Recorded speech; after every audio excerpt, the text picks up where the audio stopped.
બે દિવસ પહેલાં હું જ્યારે ફ્રી થઈ અને રીલ્સ જોતી હતી, સ્ક્રોલ કરતી હતી આમ વિડીયા, એમાં એક વિડીયો એક બેનનો એવો આવ્યો. એ બેનનું નામ તો મને નથી આવડતું, પણ લગભગ પાછળ સરનેમ પરમાર કેવું કંઈક હતું સરનેમ, પછી તો મને પાછું કાંઈ નામ ને યાદ નથી. પણ એ બેનનો વિડીયો જોઈને મને એટલું રડવું આવતું હતું, એટલું રડવું આવતું હતું કે સાંભળજો, ખૂબ સાંભળવા જેવી, ખૂબ સમજવા જેવી વાત છે. અને ખાસ કરીને આપણે આ બહેનો છીએ ને, એ કોઈ પણ વસ્તુ લઈએ ને એટલે આપણે કેવું એને જાળવીને રાખીએ. એટલે એ બેન પણ વિડીયામાં એ જ કહેતા હતા કે જો એ કે આ કેટલાય બટરફ્લાય છે, એ કે કેટલાય બકલ છે, એ કે હવે આ બકલ મારે ક્યારે નાખવાનો વારો આવશે, એ કે કારણ કે એ બેનને છે ને એ બેન એવી બીમારીથી ઝઝૂમતા હતા ને કે એનો વિડીયો જોતી હતી તો મને એટલું રડવું આવતું હતું ને કે આ ભગવાન આની હિંમત તો જો આપી કે આટલી નાની ઉંમર છે અને આવી કેન્સર જેવી એને બીમારી છે, અને છતાંય કેવા હસતા મોખે એક મેમરી, એક યાદ તરીકે અને એક લોકોને સમજાવવા માટે વિડીયોમાં કેટલા હસતો ચહેરો રાખે છે.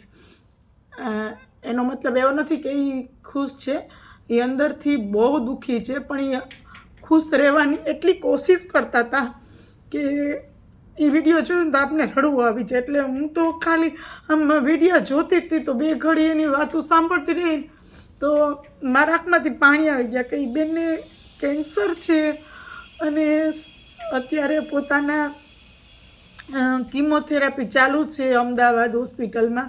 અને એ વાત કરતા હતા કે એક દિવસ હું વાળ ધોઈ અને વાળ ઓરા માંડી તો વાળ ઉતરતા જ ગયા કીમોથેરાપીને લીધે, અને સાવ ટકો જ થઈ ગયા. પણ છતાં એનો ચહેરો એટલો હસતો હતો ને એ કે આ બધા બટરફ્લાય ને બધું મારું શું કામનું, કામ આવશે કે નહીં આવે, એ કે એટલે એ કે છે ને જિંદગીમાં જે વસ્તુ મળી છે ને એને ભોગવતા શીખજો કે નહીં. ખાસ કરીને આપણે બહેનો છે ને બધી વસ્તુ સાચવી રાખીએ.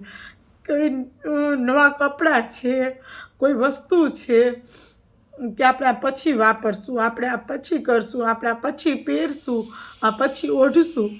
પણ જ્યારે એ બેનનો વિડીયો જોયો ને ત્યારે મને એમ થઈ ગયું કે કોઈ વસ્તુ છે ને કાંઈ પકડીને રખાય જ નહીં. જે છે એને વર્તમાનમાં જીવવું જોઈએ એમ કે કાલની તો કોને ખબર છે. એ બેનને ક્યાં ખબર હતી કે એને એવું શરીરમાં દુઃખ આવશે.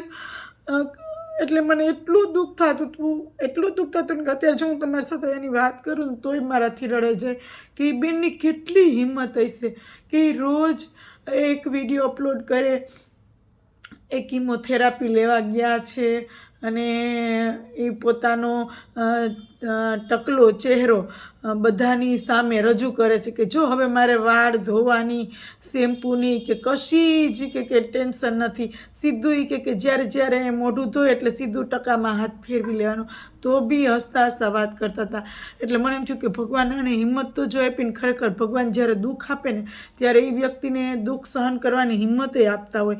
અને સાથે સાથે એ બેન એવું કહેતા હતા કે આજે હું જ્યારે સિવિલમાં જાઉં છું ને તો બધા લોકો અજાણ્યા છે, છતાં એક પરિવારની જેમ બધા એકબીજાને પૂછે છે કે તમને શું થયું છે ને તમારે કેવી રીતના આ દુઃખ થયું ને ક્યાં સુધી પહોંચ્યું ને કેવી રીતે ખબર પડી.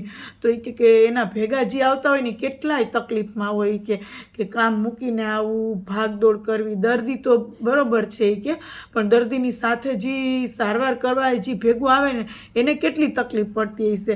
એટલે એને સાથે સાથે એવી બી જાહેરાત કરી હતી કે ક્યાંક આજુબાજુમાં, તમારી આજુબાજુની હોસ્પિટલોમાં કોઈ એવા હોય ને તો એને મદદ કરજો કે જે સાથે આવ્યા હોય ને એને પણ કોઈ ખાવા પીવા, કોઈ અત્યારે આવી ગરમી છે તો કોઈ ઠંડુ પાણી, શરબત એવી એને હેલ્પ કરજો. એ કે બીજું કાંઈ ના કરો તો કાંઈ નહીં કે.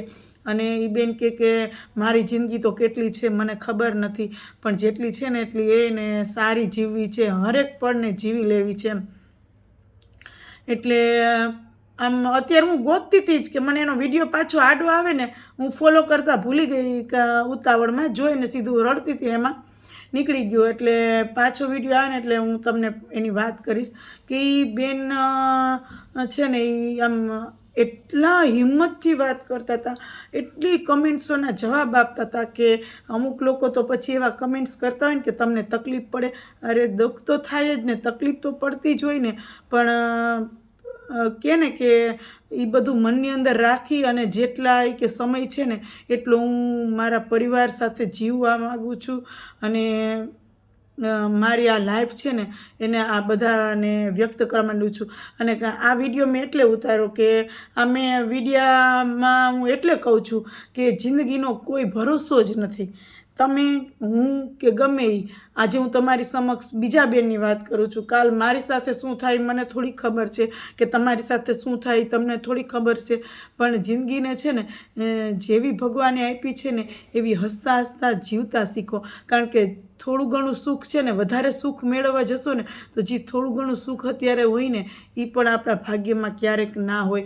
એટલે ભગવાને જે પણ સુખ દીધું છે, જેટલું પણ દીધું છે ને એને જીવતા શીખવું જોઈએ. મને તો જો એ બેનની રીલ્સ જોઈ અને એટલી પ્રેરણા મળી કે હું જ છે કે ગમે એ વસ્તુ હોય ને બહુ સાચવી રાખું, કે આ હું છે ને બહારગામ જઈને ત્યારે પહેરીશ, આ છે ને હું મેરેજમાં પહેરીશ. પણ મને એમ થઈ ગયું કે ઘોયરું હવે આ બધું બહારગામ જવાનું થાય તો થાય, બાકી ઘરમાં સરસ તૈયાર થઈને રખડો શું આ બધું સાચવી રાખવાનું. આ બટરફ્લાય, બોડિયા, બક્કલ બધી વસ્તુ આપણે અચાનકથી વહી જાય તો બીજા જ વાપરશે ને, તો એના કરતાં આપણને ભગવાને સરસ મજાનું આ સુંદર જીવન આપ્યું છે તો માણી લ્યો. અને ખરેખર જિંદગી છે ને એ માણવા જેવી છે, પણ આપણે છે ને બધું ભેગું કરવામાં છે ને જીવવાનું જ છોડી દઈએ છીએ. સાચું.